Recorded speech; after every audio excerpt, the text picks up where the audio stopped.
Nípa ìgbésí ayé mi, mo jẹ́ ọmọ bíbí kábíyèsí ọba Moses Oyèwọlé Oyèlọ́lá Olókùkù látọdún 1934 di ọdún 1960, àti olórí Comfort Ọlọ́ládé Oyèlọ́lá tí àwọn méjèèjì ti di olóògbé. Bó tilẹ̀ jẹ́ pé a bí mi ní ọmọ ọlá sínú ọlá, wọ́n ní kòkòrò òbí aléyìn jẹ ibi tó gbó. Nígbà tí mo wà lọ́mọ ọdún mẹ́jọ, ìyá kú. Nígbà mo dọ́mọ ọdún mẹ́sàn-án, bàbá náà kú. Lẹ́nu kan mo dọ́mọ òrukàn ní ọmọ ọdún mẹ́sàn-án. Àtìgbà náà ni Ọlọ́run tó ṣẹ̀dá mi nígbàgbọ́ ló bá dípò gbogbo tó ti sọnù. Téèyàn bá ní ẹnìkan ló bí òun, onígbàgbọ́ yẹ kó mọ̀ wípé jáde wá nípasẹ̀ rẹ̀ ni. Ẹni tó dá wa tó bí wa náà ni Ọlọ́run. Mo lọ sí ilé ìwé alákọ̀ọ́bẹ̀rẹ̀, ó dàbí pé ó tó mẹ́rin, nítorí pé kí ni mò ń ti àtọwọ́ dé ọwọ́, kúrò lọ́wọ́ ẹ̀gbọ́n kan bọ́ sọ́wọ́ ẹ̀gbọ́n kejì. Mo bẹ̀rẹ̀ ní Oyèlọ́lá District Council School. Nígbà tí mo dọ́mọ òrukàn, ẹ̀gbọ́n mi Dúrójayé Oyèlọ́lá lọ́lọ́wọ́ kọ̀ọ̀nùkẹ́, ó mú mi sọ́dọ̀ ní Abẹ́òkúta. Bẹ́ẹ̀ mo ti lọ sí iléèwé Ìmọ̀ Primary School. Nígbà tó náà tún tẹ̀síwájú tó gbàlú èbó lọ, ó fi mí sọwọ́ sí ẹ̀gbọ́n rẹ̀ Emmanuel Oyèlọ́lá tó náà ti dolóògbé ní òun wà ní Mọ́ Plantation ní Ìbàdàn gbà náà lọ. Wá fi mí sí Àpáta Gàgà Primary School. Nígbà tó náà sọdá sí ìlú èbó tọ̀, mo bá di èrò ilé padà, má padà sí Òkùkù ni mo ti parí ìwé alákọ̀ọ́bẹ̀rẹ̀ ní St. Michael's Primary School ní Òkùkù lọ́dún 1963. Ní ọdún 1964 mo lọ sí ilé ìwé girama Woodworking Grammar School lókùkù bí látọdún 1964 sí 68. Ní ọdún 1969 ni mo gba iṣẹ́ ológun ọmọ ọdún 18. Kí ló fa ọ̀rọ̀ ológun dé? Nígbà tí mo wà ní Abẹ́òkúta ní ọdún 1961, nígbà yẹn ni ọmọ ogun wa, àwọn ọmọ ogun tí wọ́n lọ sí Congo láti lọ pẹ̀tù sáwọ̀ níbẹ̀. Nígbà yẹn ni wọ́n dé, wọ́n sì yan káàkiri ìlú. Wọ́n dé agbègbè wa ní Ìmọ̀.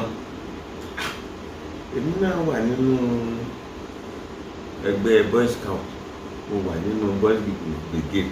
Ó náà tí a pọ̀ tó báyìí, wọ́n sì mọ yí sí òfin ọ̀gá wọn tí ó wá sẹ́nìkan tó ṣe àṣìṣe níbi ẹ̀ ti pọ̀ tó. Mo ní gbogbo tí a ń dì mọ́ra lẹ́yìn tí ń yí wọn síbẹ̀ kọ́. Nínú ẹgbẹ́ Boy Scout tí wọ́n bá ní ká yí sọ́tún, ìdajì ó yí sọ́tún, ìdajì ó yí sósì, àmì ò tẹ̀ ní mọ ibi tí wọ́n yí sí. Fún wa pọ̀ tó báyìí, n bá tẹ̀lé wọn níjọ́ náà lọ́wọ́. Ẹni tó bá mọ bí Ìmọ̀ ṣe jẹ́, bó ṣe jìnnà sí Láfẹ̀mọ́, mo tẹ̀lé ẹ dé báràkì. Ọmọ ọdún 10 mo wà gbà mí. Ọjọ́ yẹn ni mo sọ pé tọ́ tí n bá dàgbà o, iṣẹ́ tí màá ṣe. Ìjọ kẹ̀mí àti bàbá Ọbásanjọ́ àjọ wà ní mọ́tò ní Abẹ́òkúta. Àwọn kọjá ní ibi iwájú ilé wa. Mo ní bàbá, ibi tí mo ti pinnu pé màá ṣiṣẹ́ ológun ní òǹgbà mu wà lọ́mọ ọdún 10. Ó ní bó ló ṣe jẹ́.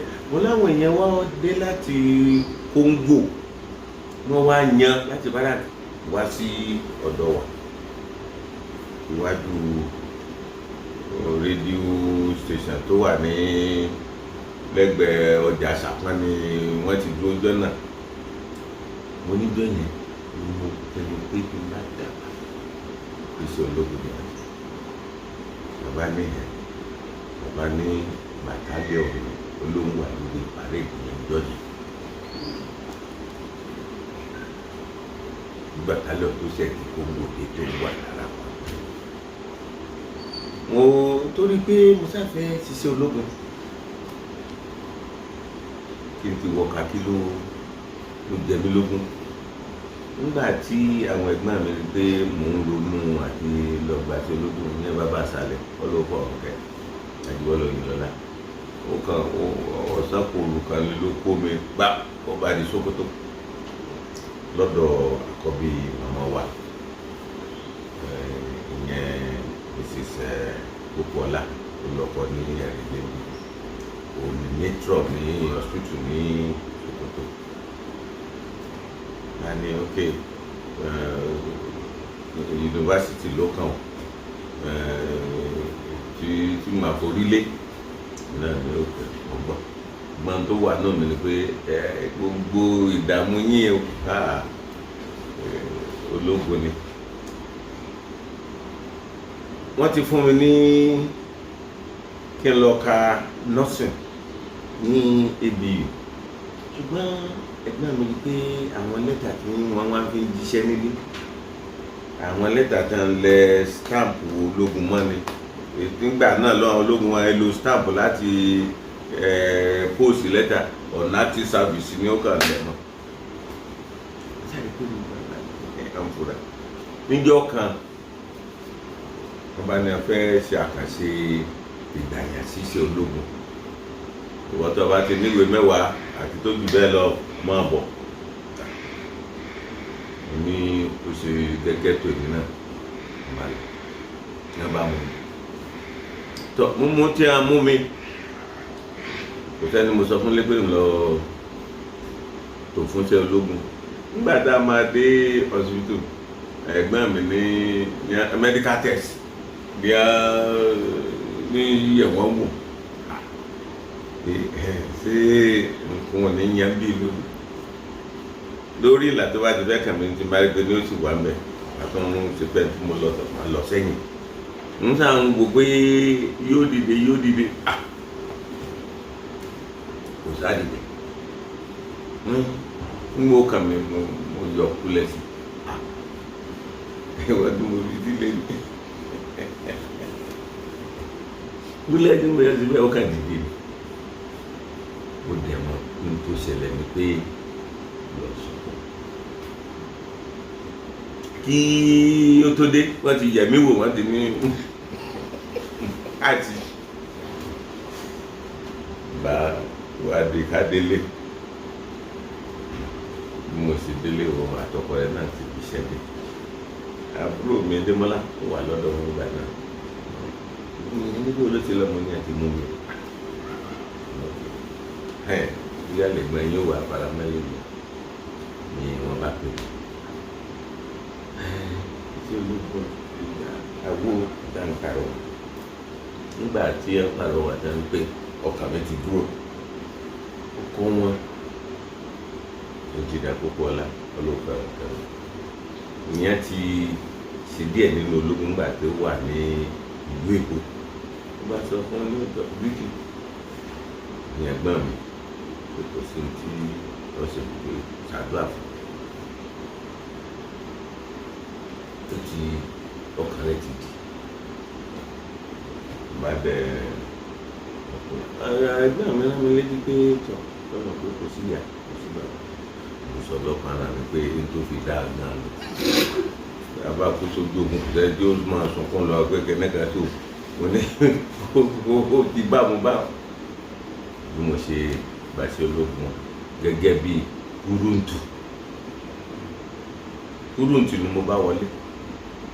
Lóòótọ́ wọ́n ní àkànṣe ìgbànìyàn ṣíṣe ológun ní ṣùgbọ́n nígbà tí wọ́n wà dé Àpápá lẹ́yìn ìgbà tá a ṣe ẹ̀kọ́ṣẹ́ kúrúǹtù tán, ẹni tó wà ní tó jẹ́ lórí àwọn signal, torí signal ní ẹgbà sí, tó jẹ́ lórí signal nígbà náà ni Muritala Muhammed. Ó bá wá láti wo àwọn sójà tuntun tí àwọn tí wọ́n kàwé. Ẹni tí wá ṣe ìgbàlẹ̀ ṣiṣẹ́ yẹn, ó ní ìwé 6 péré lónìí yóò lọ, ìràwọ̀ 3 sì wà léjìká. Wọn náà wá rò pé ìràwọ̀ bí ó bá pọ̀ bí ò ní pọ̀ yóò fẹ́ tó 6 8. Nígbà primary 6 bá ní 3, títí dọ́bùdọ́bù ni. Ṣùgbọ́n ó ṣòjòrò ńgbà tó lọ sí ọ̀dọ̀ rẹ̀, àwọn primary 6 méjì ó fi kẹ́ràn mẹ́rù níbi tí orí ibú ti fẹ́ bá gbogbo wa ká má wí mi. Ó béèrè lọ́wọ́ ẹ̀kíní kí ni ìwé tó kà ní primary 6 ìkejì. Ó ní kò sí àṣàyàn nínú gbogbo tí a lọ kó wà pé ó ṣe bínú lọ níjọ́ náà. Ó dàbí pé ní bí ìdajì tó náà tó wà ní yunifásitì náà wọ́n á darapọ̀. Wọ́n bí olúkálùkù ti wọ́n kánú. Èmi tí mo ti ní sẹ́ẹ̀ni, mo ti dé mo dénú, èmi ò lọ bẹ̀ kankan. Àjọ máa ṣe lọ nígbà ṣe kúròtù náà láti ṣe iṣẹ́ náà pàdé káwọn bá lọ. Wọ́n wá gbé mi lọ sí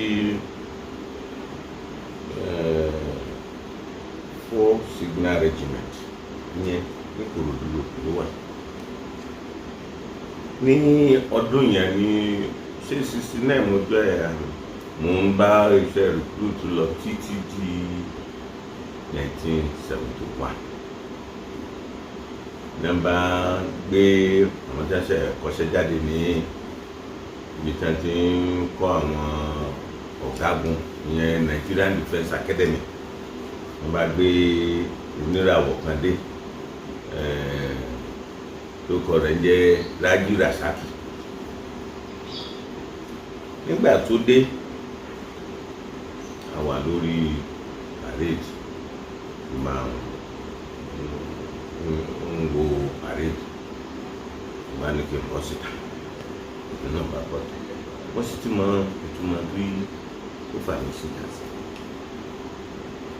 Wípé èmi ni máa di ohun tí àwọn ológun ń pè ní Batman. Ó fẹ́ lọ́ṣọ rẹ̀ ní o, ó fẹ́ kun bàtà rẹ̀ ní o, yóò ṣe bẹ́líìtì rẹ̀ ní o. Bá dé ọ́fíìsì bá ní ọ̀gá ní ìṣàlàyé o, ó máa di pé ìdádúró mi ní kù sí. Ṣé ẹ rí kákí alágbàpọ̀ ní bá mi lọ, tí ó fi starch tí ó lọ tí ó gbẹ pọ́n nǹkan ni mò ń san lóṣù fún. Ṣùgbọ́n bàtà tí n bá nù tó yẹ pé bẹ́ẹ̀ bá fẹ̀yìn báyìí rí eyín lórí ẹ̀, èmi ni mò ń ṣe lò. Bẹ́líìtì náà èmi mò ń ṣe lò. Wọ́n á wọ pé ìyàwó torí nígbà yẹn ọ̀pọ̀lọpọ̀ rìkúùsì ni ò gbé ìlú.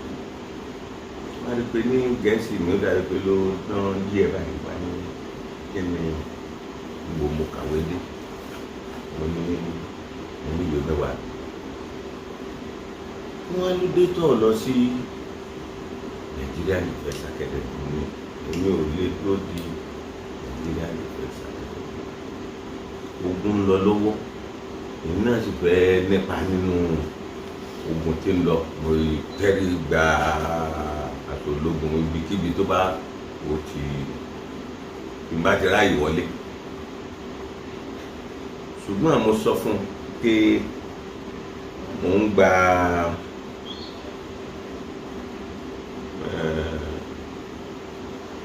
ìtọ́nisọ́nà láti exam success kí n lè ṣe àwọn papers mi tí ó jẹ́ kí n lè lọ sí yunifásitì torí ẹ̀ka àmì tí mo darapọ̀ mọ́ signal àwọn nìkan ẹ̀ ń jẹ́ kí àtọmọṣẹ́ ọ̀tọ̀gá wọn ò lọ sí yunifásitì. Mo ní mò ń ṣèyàn lọ́wọ́ pé kí n lọ sí yunifásitì ìbálòpọ̀ ní Rasaki. Tó bá di ẹni tí Ọlọ́run rán sí mi, ó bá mú mi bí àbúrò. Nígbà yẹn ló ti ń tọ́ mi tí mo fi lọ sí Nigerian Defence Academy, mo á fi di ọ̀gá mi.